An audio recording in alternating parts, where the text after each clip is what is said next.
دوستو، کیا آپ جانتے ہیں کہ شیطان ایک عظیم فرشتہ رہ چکا تھا؟ یہ وہ مخلوق تھی جس نے ہزاروں سال تک عرش الہی کے قریب رہ کر عبادت کی تھی۔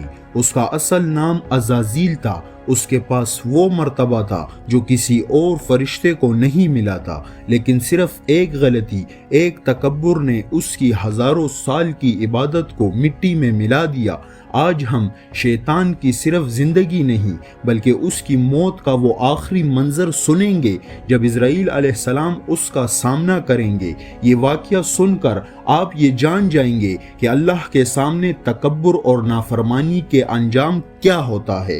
ابلیس کی تباہی کا آغاز تب ہوا جب اس نے آدم علیہ السلام کو سجدہ کرنے سے انکار کیا۔ اس نے کہا، میں اس سے بہتر ہوں، تو نے مجھے آگ سے بنایا ہے اور اسے مٹی سے۔ اللہ نے اس پر لعنت بھیجی اور اس کو نکال دیا۔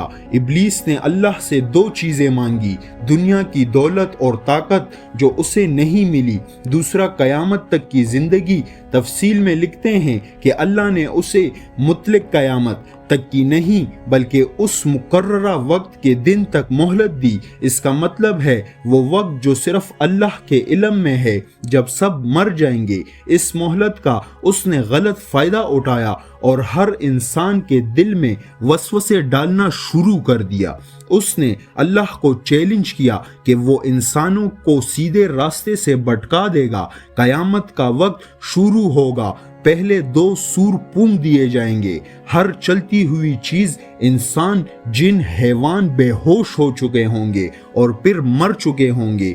تیسرا سور پونگ دیا جائے گا اور اب زمین پر کوئی موجود نہیں ہے، ہر طرف خاموشی اور ویرانی ہے۔ اسرائیل علیہ السلام کے ہاتھ میں اب سب کی روح قبض کرنے کا ذمہ ہے۔ اسرائیل علیہ السلام اللہ سے پوچھتے ہیں، یا اللہ، اب کون بچا ہے؟ اللہ فرماتے ہیں، صرف تم اور تمہارا وہ پرانا دشمن ابلیس بچا ہے۔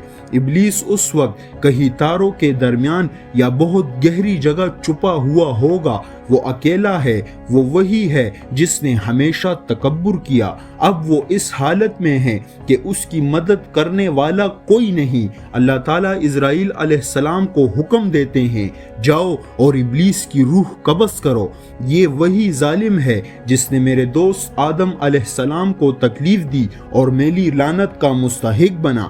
اسرائیل علیہ السلام جب ابلیس کے پاس پہنچیں گے تو وہ ایک نہایت ہیبتناک صورت میں ہوں گے، جسے دیکھ کر ابلیس فوراً سمجھ جائے گا کہ وقت ختم ہو چکا ہے۔ ابلیس بھاگنے کی کوشش کرے گا، زمین کے نیچے چھپنے کی کوشش کرے گا، لیکن اسرائیل علیہ السلام اس کے سامنے ہر طرف سے موجود ہوں گے۔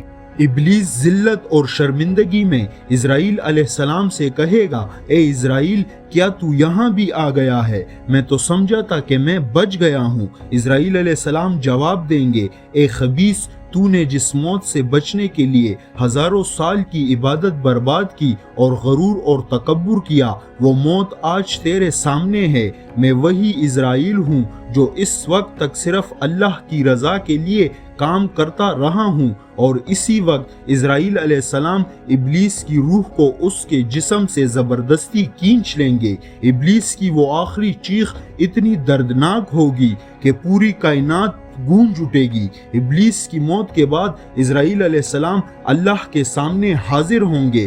اللہ عز و جل فرمائے گا، اے اسرائیل، اب کون بچا ہے؟ اسرائیل علیہ السلام کہیں گے، یا اللہ، اب صرف میں اور آپ کی ذات باری ہے۔ اللہ فرماتے ہیں، اے ملک الموت، تم بھی اسی میں سے ہو جن کو مرنا ہے، تم بھی مر جاؤ۔ اسرائیل علیہ السلام خود اپنی روح قبض کر لیں گے اور اس کے بعد اللہ کی ذات کے سوا کوئی موجود نہیں رہے گا۔ عبرت یہ ہے کہ یہ واقعہ بتاتا ہے کہ موت سے کوئی فرار نہیں، ہمارا ہر سانس گنتی کا ہے۔ ہم اپنے آپ کو شیطان کی راہ سے بچائیں اور اپنی زندگی اللہ کی اطاعت میں گزاریں۔ دوستو، اگر آپ کو بھی یہ ریئل واقعہ پسند آیا ہو اور مزید ایسے ویڈیوز آپ سننا پسند کرتے ہیں تو پلیز اس چینل کو سبسکرائب کریں، ہماری ویڈیو کو لائک اور شیئر کریں تاکہ ایسی مزید ویڈیوز ہم آپ کے ساتھ شیئر کر سکیں۔ شکریہ۔